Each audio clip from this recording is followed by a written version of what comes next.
You're listening to Fire Ecology Chats, a podcast series by the Association for Fire Ecology.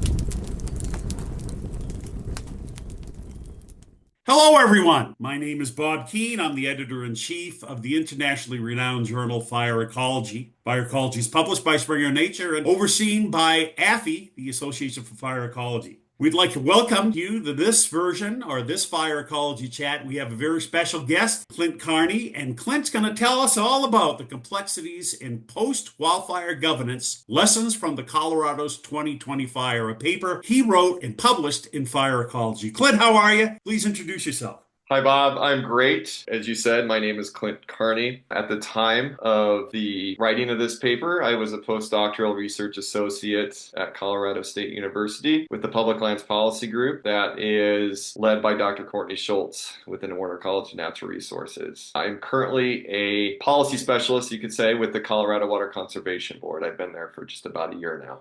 Congratulations. And thank you for coming and talking about this very, very important paper. I'm kind of excited to talk about it. Can you give us the quick nutshell version of what the paper is all about? Yeah, absolutely. The new regime of wildfires that we're seeing here in the Western United States and North America in general have really exposed our existing policies and agency capacities to provide immediate response to post-fire hazards in areas that we call the forested watersheds here along the Colorado Front Range. So what we wanted to do was examine what were the hangups with the federal policies and agencies in their operations in the immediate aftermath of these fires. That's great. I understand from one of your co-authors, Courtney Schultz, that there's an important historical background or the reason why you did this paper. Can you tell us about that? Sure. So Colorado in 2020 and then in 2021 it experienced its largest and most expensive wildfires. 2020 saw the Cameron Peak Fire, 208,000 acres. That's still the largest wildfire in the state. Right behind it was the East Troublesome Fire, which burned at the same time roughly, that burned 193,000 acres. And those burned the entire autumn of 2020. Then flash forward about a year, and it's between Christmas and New Year's, and all of a sudden there is a very rapid moving wildfire right at the urban interface in Boulder County, which for those not familiar with that area, if you imagine the Denver metropolitan area, it's kind of the northwest quadrant of the Denver metro. So you have Boulder, you have the Flatirons and the Front Range foothills, a fire ignites, there's 90 to 100 mile an hour winds, just like a flamethrower basically, that went right at some of these suburbs in Boulder County, Louisville, Superior, Lafayette. And that was by far, I believe, the most expensive. 1,000 homes burned, I believe, billions in damage.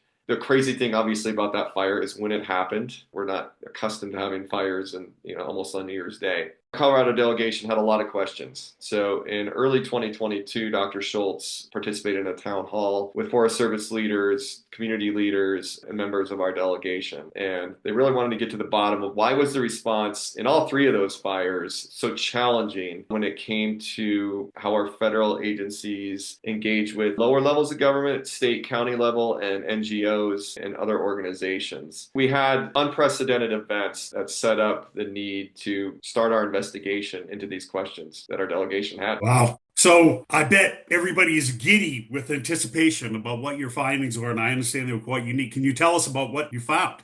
Sure. Our research question, as you read in the paper, was what were the successes and challenges encountered as our federal agencies interacted with the lower levels of government and other organizations? I'll just say non-federal. You could break it down into three areas of challenges. We didn't find a lot of successes. You could say that the learning experiences encountered could be a success, so we don't repeat some of these unfortunate delays, etc., in future events. But the three categories where we really broke it down was program and agency coordination capacity. So agencies that oversaw adjacent jurisdictions and burned landscapes or impacted landscapes, the lack of cooperation in the early onset of response and recovery process really burdened the recovery. Program rules themselves really limited the capacity to respond in a timely manner because there really is a short window of time to stabilize landscapes. I am not actually a forester by training, but I learned a lot through this process. And there's rules just like tying your shoestrings together as an agency. Like you just we're not nimble and able to support the non-federal participants in the recovery process. And then 3, funding issues. That's basic, and that's what almost every genre of society that relies on government funding faces is A, there's not enough. It was ill-timed. And if you look at how these agencies are funded, it is not enough to meet the fire regimes that we're now seeing today.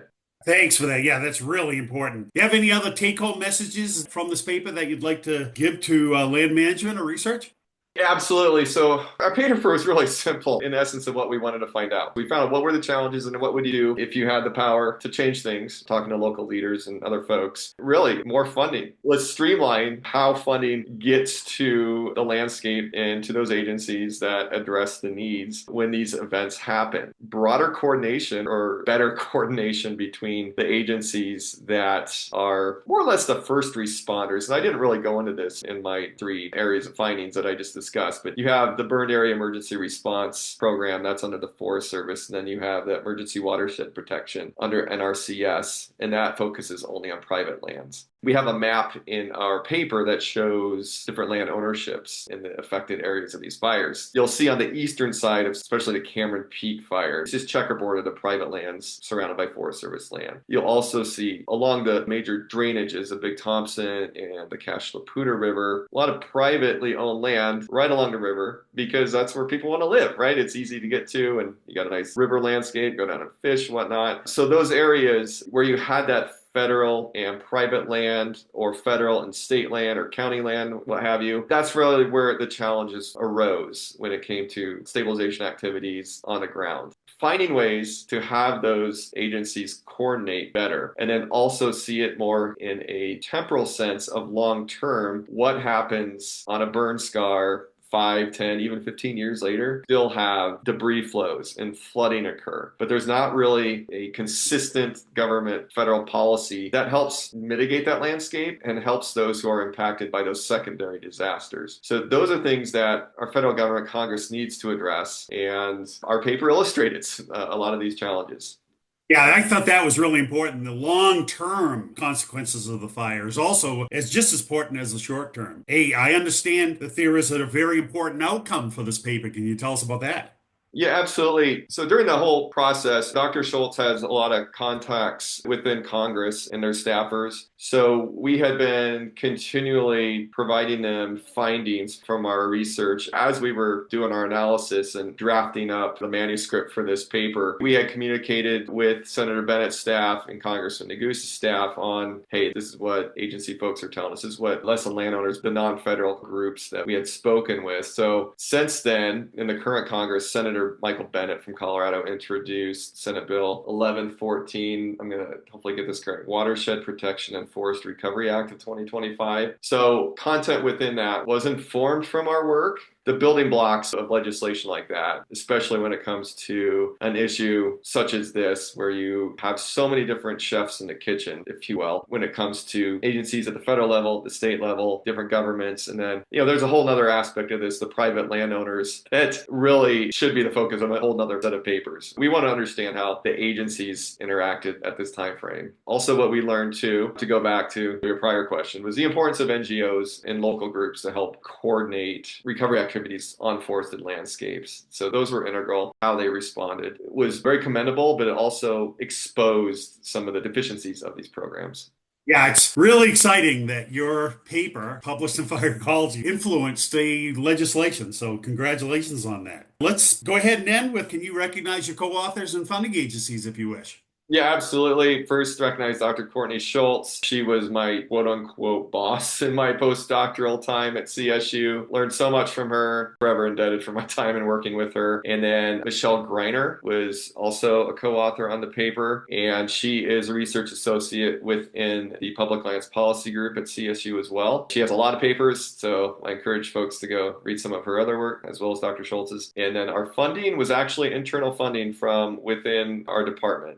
Good for you. It allowed us to be nimble right away in 2022 to get our study started once these questions were posed to us from our delegation members. Well, thank you so much, Clint, for being on Fire Ecology Chats today. I really appreciate your time. If anyone wants to get this paper and wants to read it, guess what? You can download it for free from our journal website. Absolutely free. Did I say free? Yes, I meant free because you know what? Clint and his office have already paid the freight for the publication of the article. So we can thank them for that. Clint, thanks again for the thing. And listeners, come again for the next Fire Ecology Chats. Thank you for listening to Fire Ecology Chats, a podcast series by the Association for Fire Ecology. If you enjoyed this episode, subscribe to our show and leave us a review. To learn more about fire ecology and support our future work by becoming a member, visit fireecology.org. FIREECOLOGY.org.